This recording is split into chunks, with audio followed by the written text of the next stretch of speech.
अस्सलाम वालेकुम। उम्मीद करता हूँ अल्लाह के करम से आप सब लोग ठीक ठाक होंगे। तो आज जनाब आपको एक बड़ा मज़े का किस्सा सुनाता हूँ। एक मुसलमान और अंग्रेज़ दोस्त थे।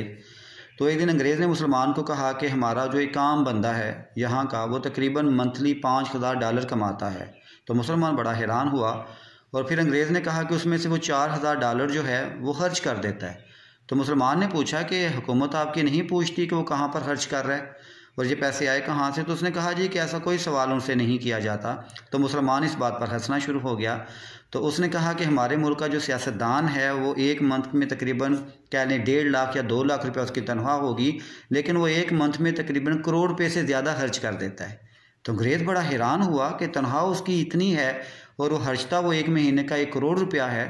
तो उसने पूछा कि 1 करोड़ रुपया उसके पास कहाँ से आता है? तो मुसलमान ने हंस के जवाब दिया कि हमारी हुकूमत भी ये नहीं पूछती कि ये पैसे उसके पास कहाँ से आए। तो बात सोचने की और समझने की है। अपना ख्याल रखिएगा। बहुत शुक्रिया। अल्लाह हाफिज़।